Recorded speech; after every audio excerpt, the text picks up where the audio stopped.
In this video, I'm going to show you a steel mace tip that is going to blow your mind.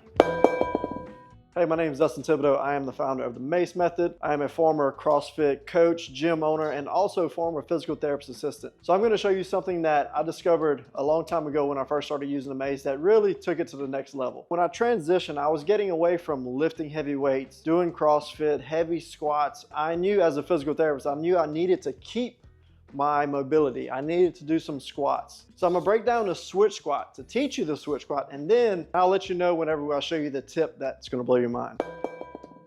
The switch squat, it's basically squatting. We're switching the mace from side to side while we're doing an air squat. We're gonna stand up, stand the mace up, slide your bottom hand up into the top, and I like to call it praying hands. So you can come up here to praying hands.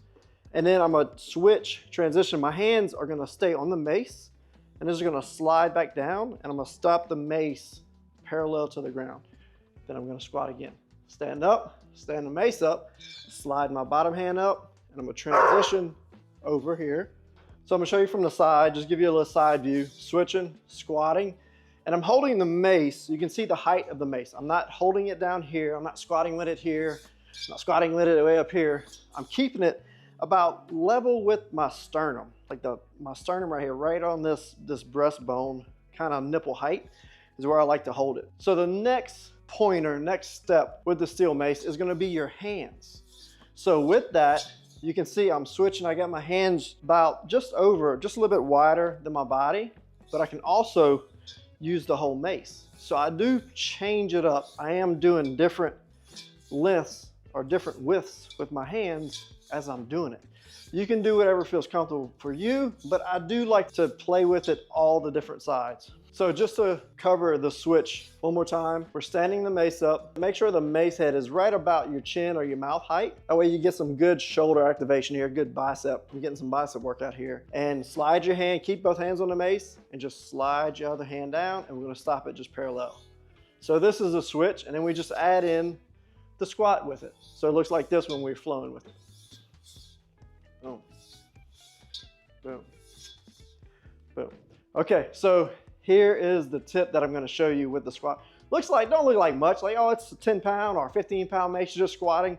And yes, it is similar to a goblet squat because I am having to hold this weight in front of me. So it is making my core, activating my core, which is great. And then the weight is going from side to side. So I'm having to get a little bit of weight shift, and it's also working my core differently than just holding a kettlebell right in front of you. So this is giving some good core engagement here with having the weight in front of you. All right, so now for the tip that's gonna blow your mind. With the squat, what I want you to do is I want you to apply some tension on it, crushing the mace. So I'm acting like I'm sliding my hands together, going in, and I'm gonna squat, keep that tension, stand up, switch it, crush it, crush it, crush it, okay?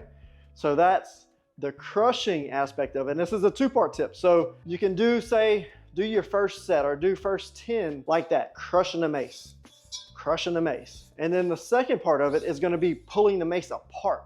It's like I'm trying to stretch it. Same thing, pull it apart and pull that mace to your sternum. Pull it apart, pull that mace to your sternum.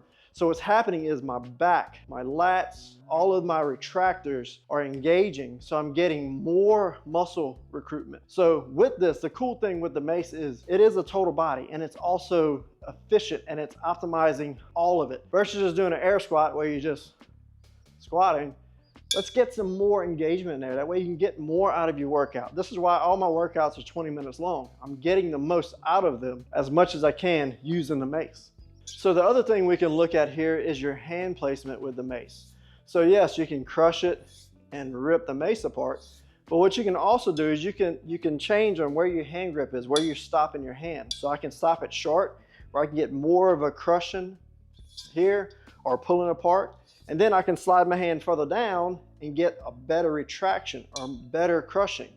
So yes, I do like to use the whole mace, but you can also play with the width of your hands, and you'll get a different engagement, a different kind of retraction or contraction, I should say, with the mace. So play with it, see what feels good for you, and use it all. I am a big believer. I like to do it all. I like to have versatile movements, and I like to do things differently. I like to, even with my pull-ups in, pull-ups out, pull-ups narrow, reverse, just do it all different ways. And those little bitty tweaks work your muscles differently. So it's good to go ahead and utilize that little tip as well. And if you'd like to see what an exercise looks like with the MACE method and these switch squats, go ahead and check this video out below and let me know what you think. Be sure to like, subscribe to this video, and share this with anybody who you think would like the MACE method. Peace.